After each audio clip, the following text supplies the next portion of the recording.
Hey guys, let me know if you can hear me. Happy Christmas Eve. I see some of you. I just need to know if you can hear me.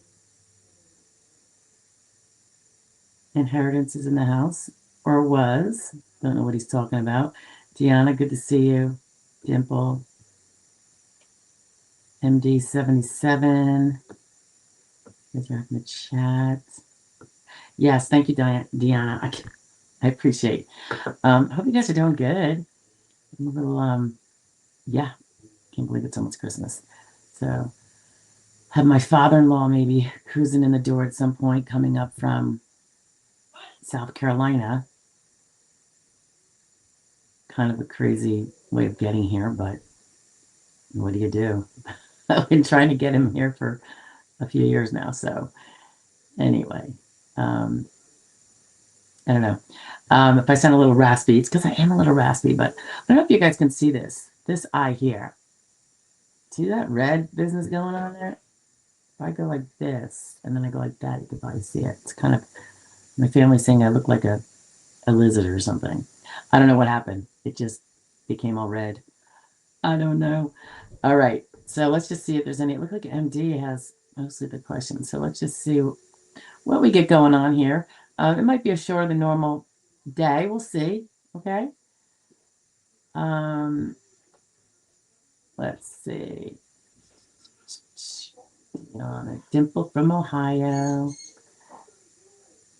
Dimple says, thanks for, let's see. Why are they not showing up? Oh, thanks for putting up with me as I learn to swim through this process. Oh yeah, that's how it is. I think my brain just works differently, and I have been accused more than once of overthinking everything. You and me both. That's just the way some of us think, so I wouldn't feel bad about it at all. But sometimes it's true. Sometimes people are like, all right, you're overthinking it. You know, you have to just dumb it down sometimes, right? MD says, if someone has OCD as one of their disabilities, how would they fill out the 3373 for this? So you have OCD. You got to learn how to sum things up because they give you a small space for a reason, right? So I wouldn't do 20 pages of specific intrusive thoughts. You're not going to get them to be looking at any of the functional limitations that result from those OCD thoughts. So the substance, the details of what you think about is less important as what does it prevent you from doing that would therefore interfere or cause you to do that would interfere with a work-related task. And honestly, OCD, when it's severe, is very interfering with work-related tasks. It can prevent you from doing a simple task because you have to go and do that OCD thing. And this is oftentimes, if it's true if it's intrusive thought, I think, but it's also true if it's a compulsion, whether it's the hand washing, which is what people always think about. But I've had OCD folks, one in particular, she'd have to ruminate something in her head every time she saw a particular word or phrase. And given her job, it was a little intrusive because a lot of her job was reading and editing and stuff like that. So it became obviously something she couldn't do that job anymore. And it did interfere with the next job that she got with an accommodation through a special entity of sorts, because she had to really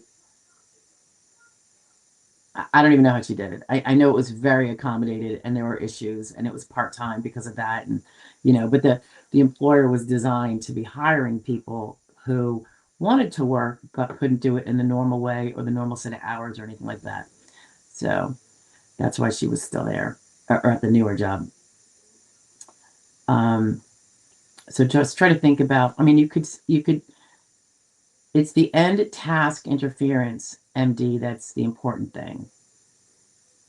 Again, so if you have intrusive thoughts, then talk about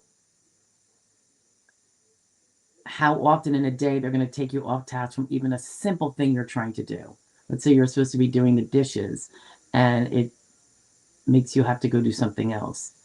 Or makes you, I don't know, I'm sure everybody's different. Let's say you're doing dishes and then the intrusive thoughts come to your hands, stop, and you just start thinking about the intrusive. So does your activity stop because your brain can't do both? And if it's compulsions, what happens? You have to leave you're off task from the job because you have to leave because of this compulsion. That's what you might want to touch on a few. You could touch on one or two and say there are many others. You don't have to, I don't want to say bore them with the details, but the point is they can't be taking 3 years to work on your case. They have 500 of the cases that they have to work on at the same time. So you have to give them the important crux of the matter and then leave the details. Those are going to be in the records. That's what you talk to your doctor about, right? This is an interesting question from MD. If a person lists suicidal ideation on the 3373 or tells a CE examiner this, would the applicant be at risk to be put on a safety hold? I can't speak from like a definitive rule-making capacity here, MD, but first of all, if there are suicidal ideations, they're going to be in your medical records and mental health records that the SSA gets. SSA doesn't put you on a hold. If they thought you're immediately going to be trying to kill yourself, then I think they could, in theory, alert somebody. And I'm not sure how they'll go. I've never had something like that.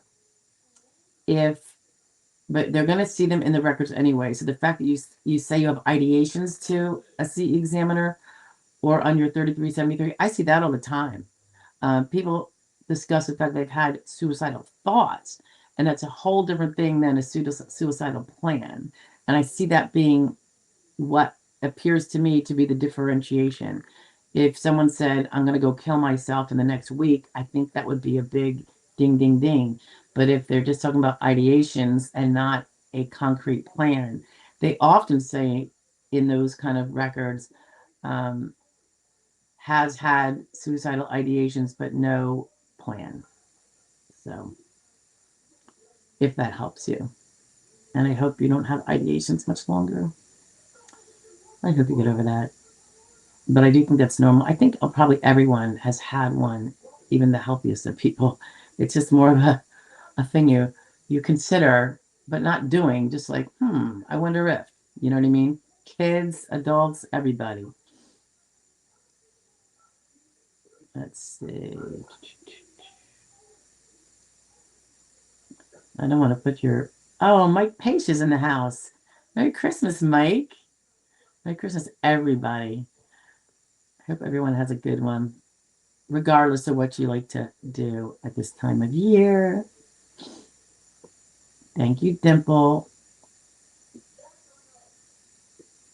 Okay. Let's see. Inheritance is now babbling about things that I'm going to get rid of.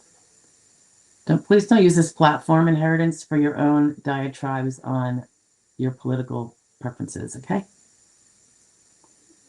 It's not what it's here for. It's not what it's here for. Okay. Are there any questions, guys? I know we're a small group today. Anybody? Anybody have anything they want to talk about that's actually real? And not feelings, because we don't do feelings. We do actual evidence here. Okay. All right. Inheritance. Gotta go on timeout. Okay. So I don't think we have a lot of questions, guys. Everyone's probably getting ready for the holidays. I'm looking forward to my father-in-law. Hi, Fredabug. Good to see you. Getting up here. We don't have a GPS with him, so we don't know. My family's on Life 360, so I always know where my kids are with my car and where they are. And it can tell us if they're speeding.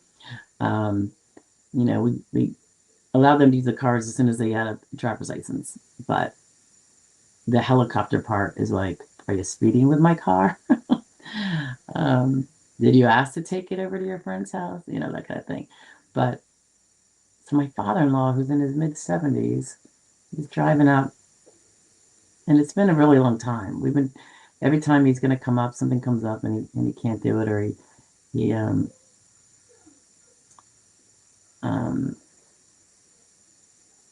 yeah. And this time he left like 24 hours ago, and we're gonna just drive like 4 or 5 hours, and with bathroom break and stay in a motel. It's not like you can't afford to stay in a motel. So I don't think that was the choice. I don't know. I think it was like straight through, but maybe just parking in parking lots. I don't know because it's been like 24 hours, but we'll see. He should be here this afternoon, and it'll be interesting. Okay, so Fredabug has a hearing on January 13th. I have a hearing that day also. Dimple says, I heard it mentioned about the SSA working through cases more quickly. Yeah, they just put out some sort of report. I was going to do a quick share on it. I don't know that it's that much different than the one from July. I guess maybe it is. As an average, and I will say, I don't know if I'd mentioned this. I feel like I just talked about this, but maybe it was with a different group or maybe on a video. But one of my colleagues in a email listing thing we have was aggrieved at the poor speed in which this rural area she works in is handling in-person appointments for people. They can't get through on the phone. They need appointments. They got to go over a mountain ridge to get to the office. It's like a nightmare. And that therefore the discussion of speed increases must be false. And I chimed in that I don't think it's false, because we have seen it. However, when you're coming from negative 500 and now you're up 25%, you're still, well, let's say you're up 20%, you're still negative 400. So, like, the improvement doesn't mean it's all good and dandy. And that's an average, too. So, when you have a 25% improvement, some places it's zero improvement, some it's 99% improvement, and somewhere the average in the country is 25%. So is it great that there's finally improvement? Yes, it's been years and years. Is it a utopian world? Far from it. So my only hope is that we continue the improvement.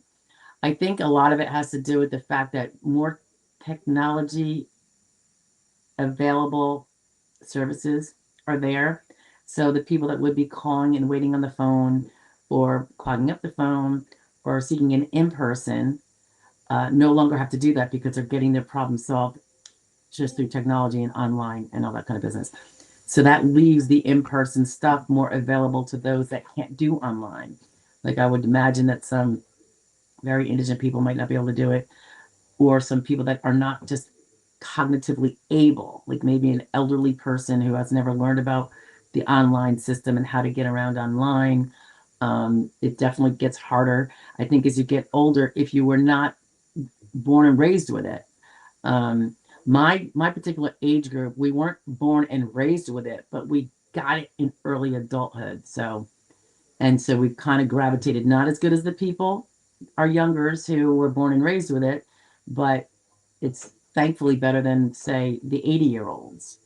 And that's why it's always impressive to me when I see a 75, 80-year-old person whizzing through and doing everything that makes their case with us all the faster, you know?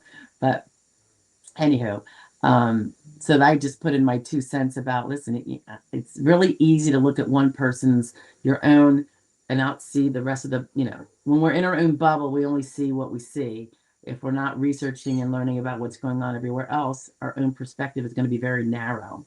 And I think that's what this particular person might have had a bit of a narrow view because it's all she sees, I think it was a she, in this one, particular view she has.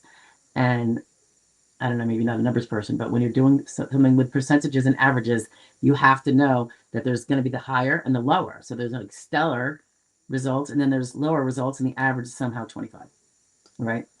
And we're coming from a severely guttered position in terms of speed with the SSA. So the improvement doesn't mean we're out of the gutter yet. It just means that we're climbing, Mike Page says, thank you very much for having us today. On top of everything else, I would follow up on a request they made to get their file sent. To them. Okay, Mike, I'm not sure I get that. But maybe you'll be saying it down below. Dimple says, is there a way to find out how many disability cases are in my state? I think there is.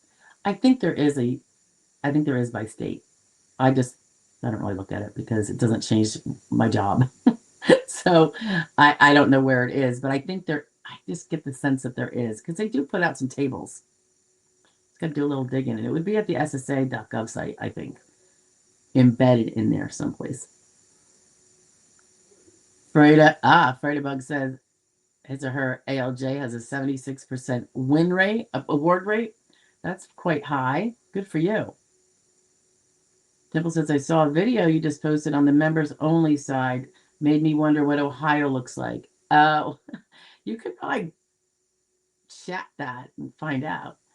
By the way, guys, when she says members only side, that's just that they get it first. Because we don't like to do more than a video a day. If I had 3 come out in a particular day, just because a lot was going on, stuff to share, they can only come out one at a time. So for members, that's not subscribers, that's members, they get access to those right away because they're not open to the public. They're not bogging down people's subscription feed, which is what I try to avoid. So when she says members only, that's what it means. It doesn't mean that the members, no one else can be allowed to see that and it's withheld from you. It's not. It's going to come out on a schedule so that you're not bombarded by my raspy voice and my scary mug at times and my crazy eye.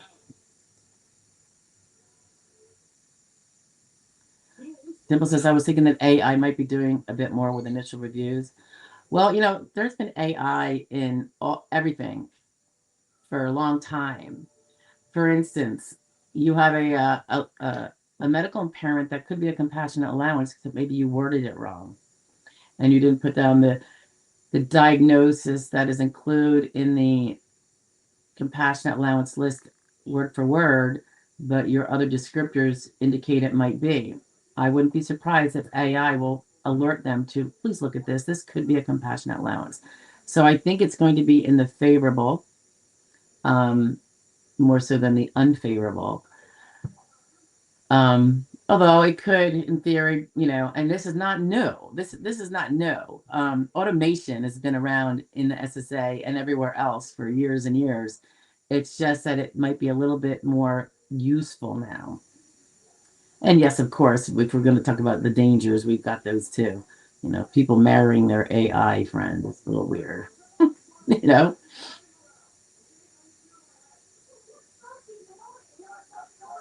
Hey, Patriots is in the house. 1776. Is it normal for a pediatrician to look over your medical and make a decision on your disability? They don't make the disability decision. I think you might be talking about either a CE or a medical expert internally, or a medical expert at your ALJ hearing. And it's not unusual for a person that's in a different specialty. It's just because they don't have enough that are willing to do it because it doesn't pay that well, is my guess. But, all it requires is an MD. It doesn't matter what specialty it is. It could be a family doctor, right? So I don't think it's abnormal. We've had OBGYNs giving these things to men, because they're still MDs in the whole entire sense. They just have an additional specialty of what they've got. So that's where that's coming from. Oh, Patriots saying this is what happened to me on reconsideration. Yeah, it's not unusual, but they don't make the ultimate. this is what they say. They don't make the ultimate determination, the adjudicator does. Obviously, whatever their opinion is on your RFC is going to the adjudicator, and he's going to not substitute his own non-medical judgment for the doctor's medical judgment. So in essence, what he says is such a big crumb of the cake of the decision, the determination. So you could say in substance, he is making the determination, and I would have to agree with that. Technically, he's not. Technically, it's the adjudicator. So let's say the doctor comes with a opinion and the adjudicator then sees that, oh, after the doctor got the stuff to review, we got this big, amazing, indicative, substantial medical record in. And now I don't know that if I can trust that doctor's thing, because now we've got this that would maybe shed a totally different light. Maybe then he doesn't even have to go with it. Maybe he has to get it resubmitted for another medical opinion. Those are questions, but I suspect that might be true. Mike says, how would one follow up on a request for their file after writing to them? I use the form you guys sent. I'd call him, and I would fax it to him maybe a couple times. You send it certified, so you have your green card back. You can also, if it's been more than, say, 2 weeks for something like that, maybe reach out to your senator, federal, not state. State might try it out though too, but they don't have the same clout. So yeah, maybe reach out to your congressperson, your representative, or your senator, and ask them to say, hey, I have a right to this under the third, and they haven't responded yet. Can you please ask them to do their job? Something you could do. And you can make a phone call. And remember, honey, not vinegar. I always just say, I know you guys are really busy. Really? Oh my God, look at your shirt. Talus, you're terrible. All right. Let me take that off. Any other questions, guys? Yep, we got one. Patriots. What does PRT assessment mean on that's the psychological aspect when they tried to determine what the diagnoses are that are evidenced in the file for mental health and what the residual capacities to do work-related tasks that are implicated by mental capacities.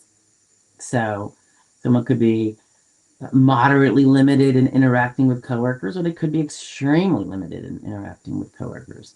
Moderately doesn't get us anywhere, guys. It's got to be marked. Everyone says it differently, or extreme.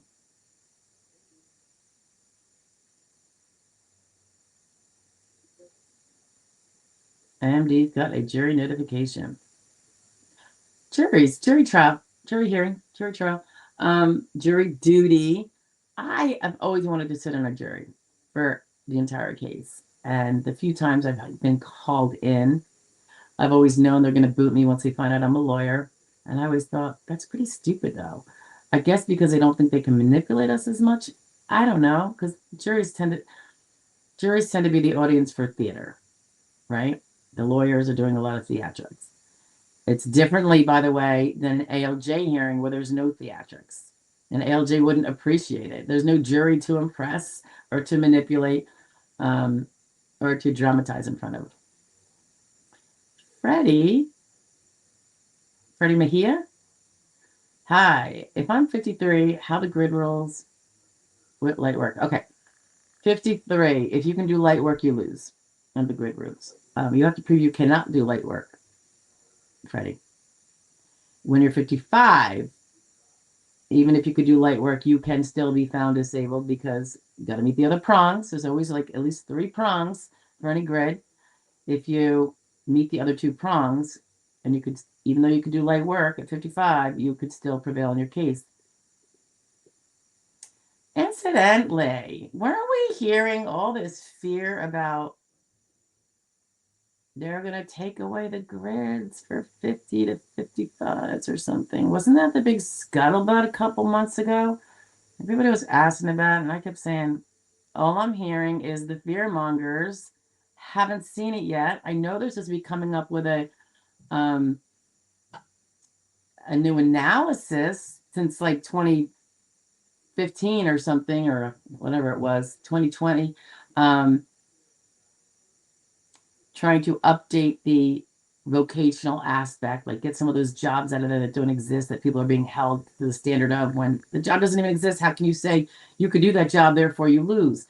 They're trying to update that.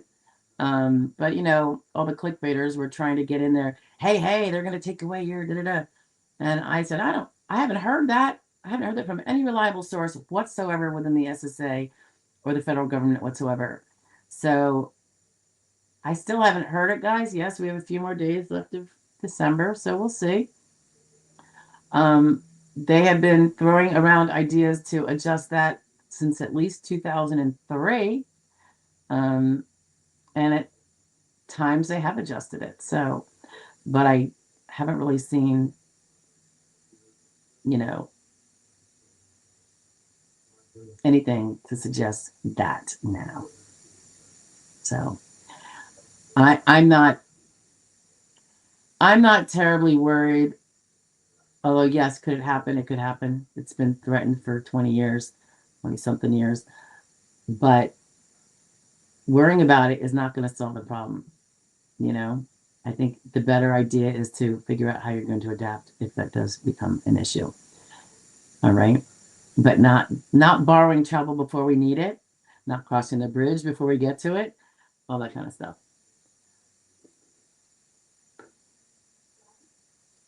Hey, Glamour Girl. If a diagnostic test was denied by insurance before DLI, then appealed, then approved after DLI, can it count towards SSC decision? In theory, I mean, they can look at anything. Sometimes diagnostic tests today show things that clearly did not originate today. So if that's the case, and obviously if they prescribed it beforehand, there were symptoms that made them think that a diagnosis of so-and-so might actually exist. Let's take the test and see if it does. And then I would make the argument that is just they wanted this test in. It was just through the bureaucracy of insurance that it took so long. But it does in fact confirm that the symptoms from before the DLI were in fact caused, likely caused by this. I would make the argument. Sometimes you'll get a judge that'll flatly say no, but maybe that's an appealable issue that they can't just flatly say no. They have to look at it and say, no, I'm not going to correlate it to that because maybe it's something they have to articulate better. If so, then it would be an appealable point. But I would definitely make the argument. Better yet, change your DLI, Glamour Girl. You guys know how I rant and rave about that. Don't have a remote DLI. Do something minimal, accommodated to get those credits back. If I have multiple doctor appointments, how can I answer the jury duty? How does everybody else with multiple doctor appointments go to jury duty? Everybody has doctor appointments, MD, everyone over the age of 30. So, otherwise we'd have no juries if that was the standard. What can be a standard is if your doctor says to the jury duty supervisor, whatever they're called, Mr. or Mrs. So-and-so, please excuse him or her from jury duty because he has an extensively impaired spine. And the sitting without being able to move around and get up and stretch would be extremely detrimental to him and distracting to the other jurors and possibly everybody else in the courtroom. Something like that. But, having a busy schedule, it's not going to fly. It's just not going to fly. If you were going to be hospitalized, and I shouldn't say it would never fly. So I should clarify. Generally, it's not going to fly. If you have kidney dialysis every day, yeah, your doctor can simply write a note getting you excused from jury duty. He has to have this dialysis, and I wouldn't imagine that they're not going to grant it. But just doctor's appointments that we're able to negotiate, move around. Sometimes they can be in the evening.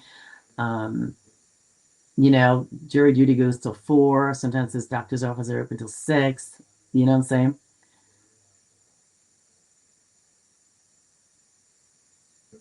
Good afternoon, Glamour. Danny M is in the house. It was a proposal to get rid of grid rules, at least for 50 to 55. There was no proposal, but that's fun. But I read the idea was paused in late November. Yeah, there was no, Danny, do your research. There was no official source whatsoever that came out with that. Zero. All the articles, I know because me and a group that I work with, we extensively try to dig to see for every article, where are they going? Where did they get that from? And we tested every single citation they had, and they were all just circular. Because Johnny said it, and Johnny says, but Mary said it, and Mary says, and Alex said it, and Alex says, and Alex's report it talks about Johnny, and never, it's always a planned thing. This is how the media works, and you know, we dig to find out, is there an authoritative source? Because if it is, I want to know. These are my people it's going to affect. It's my livelihood I'm going to affect. I want to know. But I don't want to be played either. And there's been a lot of playing for a number of years. So I just don't play it. I dig. I share what I know. People can take it or leave it. And again, it doesn't mean it won't necessarily change later. Like I said, it's been a proposal by some unnamed people for the last 20-something years. So you can either jump to the fiddle or refuse to. And I refuse to. You know, I know how to do my research. And I have people that are better than me that I work with that do even better research. So I always back up everything I can with them when possible, when they have the time to look at it. And we're all really helpful to one another. These are not people in the SSA world in particular. I'm probably the main SS person, but we have journalist experts, journalism, where they know how to deep dive into the sourcings. It's pretty amazing. So I don't. Yeah, significant opposition, right? And it's never been a formal proposal, and that is the same way it's been going on for years. Danny, they enjoy playing us, you know, and a lot of people get played, and you see it all over the place. You see the clickbait, you see the big highfalutin titles on YouTube videos and articles and everything else, and then when you read into the substance, you find out that not a single one of them had any kind of authoritative source in which to claim that. It was all this cycling echo chamber stuff of the people that want to put the fear in. And a lot of times it's for political reasons. We all know that. It's for votes. Midterms were just here. Come on. You know, let's not. I don't want anybody here to be stupid, right? Or to do a stupid thing because of the fear that others are going to put in you. It's just offensive and it's insulting. We're all adults, you know, to be treated like that, I think is disgusting. Salicante.